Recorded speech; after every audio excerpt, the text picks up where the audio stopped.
സർക്കാർ ഈ ബാർ പ്രവർത്തന സമയം കൂട്ടിയതുമായി ബന്ധപ്പെട്ട് ഈ KCBC നേരത്തെ തന്നെ വലിയ പ്രതിഷേധം ഉന്നയിച്ചതായിരുന്നു അല്ലേ?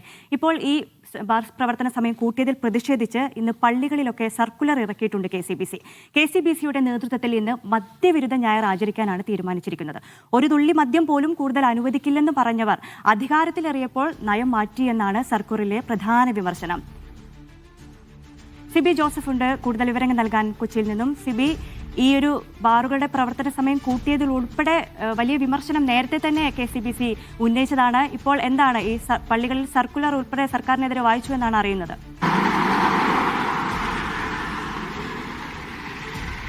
നൈനു, നേരത്തെ ഈ ബാറുകളുടെ സമയക്രമം വർദ്ധിപ്പിച്ചപ്പോൾ തന്നെ KCBC രംഗത്ത് വരികയും മദ്യവിരുദ്ധ ഞായറായി 8-ാം തീയതി, അതായത് ഇന്ന് ആചരിക്കുമെന്ന് പ്രഖ്യാപിക്കുകയും ചെയ്തിരുന്നു. ഇന്നിപ്പോൾ എല്ലാ പള്ളികളിലും സീറോ മലബാർ സഭയുടെയും ലത്തിൻ്റെയും മലങ്കര പള്ളികളിലെല്ലാം തന്നെയും എല്ലാ സഭകളുടെ എല്ലാ ദേവാലയങ്ങളിലും ഇന്നിപ്പോൾ ഈ ഒരു സർക്കുലർ ഇപ്പോൾ KCBC മദ്യവിരുദ്ധ സമിതിയുടെ സർക്കുലർ ഇപ്പോൾ വായിച്ചിരിക്കുകയാണ്.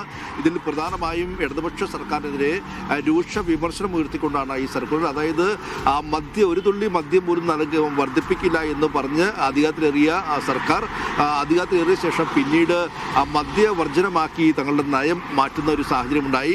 അതുമാത്രമല്ല, 2016 മുമ്പ് 29ഓളം ബാറുകളാണ് സംസ്ഥാനത്ത് ഉണ്ടായിരുന്നെങ്കിൽ ഇന്നിപ്പോൾ അത് 1000-ലധികം ബാറുകളായി മാറി. അതുകൂടാതെ ഈ 337-ലധികം ബെപ്കോ കൺസ്യൂമർ ഔട്ട്ലെറ്റും ഉണ്ടായി. 5071ഓളം കള്ള് ഷാപ്പും ഉണ്ട്. അങ്ങനെ ഒരു സംസ്ഥാനത്താകമാനം ഈ കഴിഞ്ഞ 10 വർഷം കൊണ്ട് ഒരു മദ്യത്തിൻ്റെ ഒരു പെരും പ്രളയമാക്കി സംസ്ഥാനത്തെ മാറ്റി എന്നുള്ളൊരു രൂക്ഷ വിമർശനമാണ് ഈ KCBC മദ്യവിരുദ്ധ സമിതിയുടെ സർക്കുലറിൽ പറയുന്നത്. അതുകൂടാതെ ഈ സർക്കാരിനെതിരെ ഇവർ ആഞ്ഞടിച്ചുകൊണ്ട് പറയുന്നത് 2ാം ഇടതുപക്ഷ സർക്കാർ അധികാരത്തിലെത്തുമ്പോൾ മദ്യശാലകളുടെ ഒരു പെരും പ്രളയമായി സംസ്ഥാനത്തെ മാറ്റി മദ്യത്തിനും മയക്കുമരുന്നിനും എതിരെ ശക്തമായ നിലപാട് സ്വീകരിക്കേണ്ട ഒരു സർക്കാരാണ് വരേണ്ടതെന്ന് കൂടി KCBC മുന്നറിയിപ്പ് കൂടി നൽകുകയാണ്.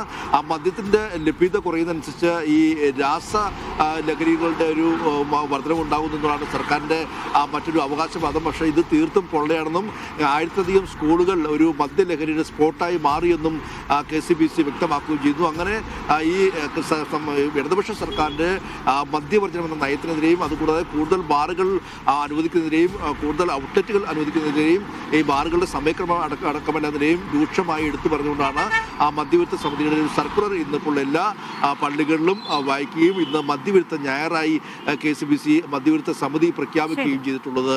നൈനു, ശരി സിബി, എന്തായാലും KCBC-യുടെ നേതൃത്വത്തിൽ ഇന്ന് മദ്യവിരുദ്ധ ഞായർ ആചരിക്കാൻ തന്നെയാണ് തീരുമാനം.